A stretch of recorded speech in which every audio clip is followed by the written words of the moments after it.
My memories are very confused. There is even much doubt as to where they begin, for at times I feel appalling vistas of years stretching behind me, while at other times it seems as if the present moment were an isolated point in a gray formless infinity. I am not even certain how I am communicating this message. While I know I am speaking, I have a vague impression that some strange and perhaps terrible meditation will be needed to bear what I say to the points where I wish to be heard. My identity, too, is bewilderingly cloudy. I seem to have suffered a great shock, perhaps from some utterly monstrous outgrowth of my cycles of unique, incredible experience. These cycles of experience, of course, all stem from that worm-riddled book. I remember when I found it, in a dimly lighted place near the black, oily river where the mists always swirl.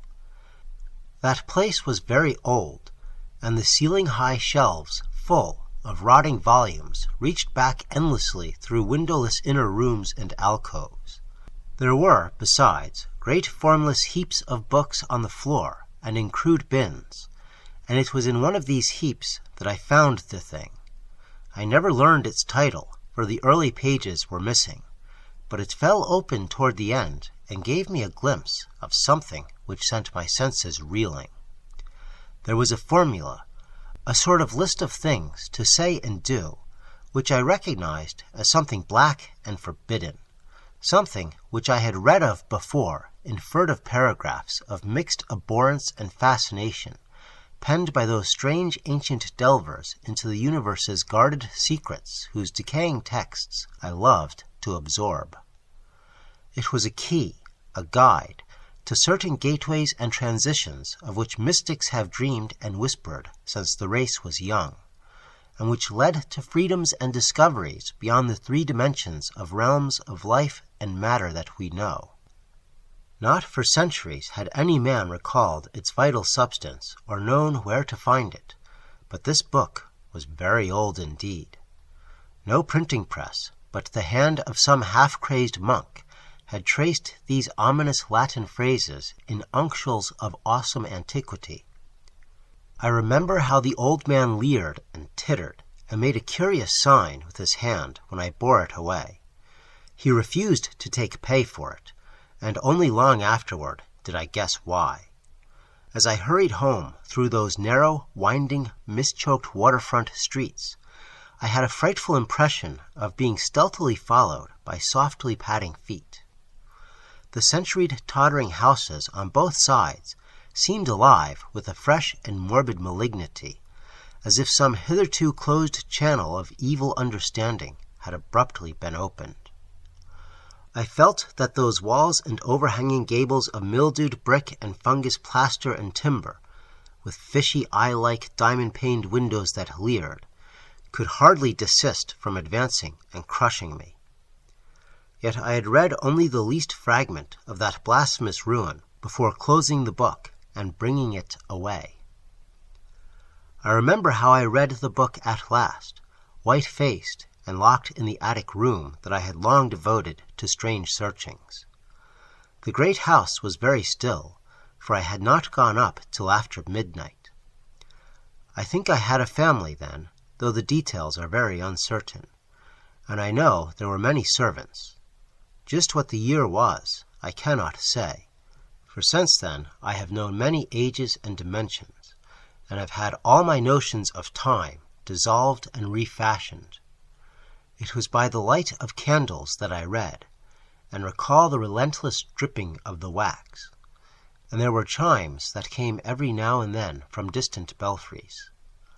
I seemed to keep track of those chimes with a peculiar intentness, as if I feared to hear some very remote, intruding note among them. Then came the first scratching and fumbling at the dormer window that looked out high above the other roofs of the city. It came as I droned aloud the 9th verse of that primal lay, and I knew amidst my shudders what it meant. For he who passes the gateways always wins a shadow, and never again can he be alone. I had evoked, and the book was indeed all I had suspected. That night I passed the gateway to a vortex of twisted time and vision, and when morning found me in the attic room, I saw in the walls and shelves and fittings that which I had never seen before. Nor could I ever after see the world as I had known it.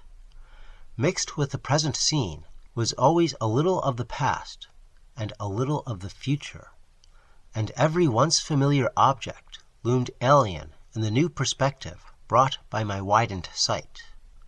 From then on I walked in a fantastic dream of unknown and half-known shapes, and with each new gateway crossed, the less plainly could I recognize the things of the narrow sphere to which I had so long been bound. What I saw about me none else saw, and I grew doubly silent and aloof, lest I be thought mad. Dogs had a fear of me, for they felt the outside shadow which never left my side. But still I read more, in hidden forgotten books and scrolls to which my new vision led me, and pushed through fresh gateways of space and being and life patterns toward the core of the unknown cosmos. I remember the night I made the 5 concentric circles of fire on the floor, and stood in the innermost one, chanting that monstrous litany the messenger from Tartary had brought.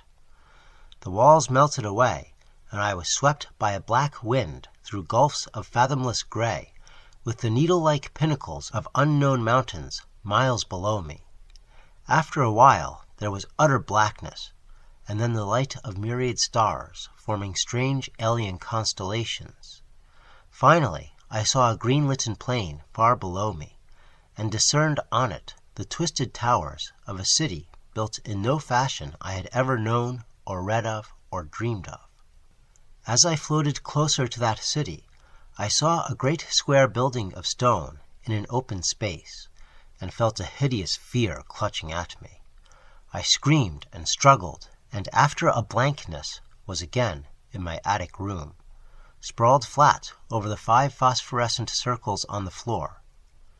In that night's wandering there was no more of strangeness than in many a former night's wandering, but there was more of terror, because I knew I was closer to those outside gulfs and worlds than I had ever been before. Thereafter I was more cautious with my incantations, for I had no wish to be cut off from my body and from the earth in unknown abysses whence I could never return.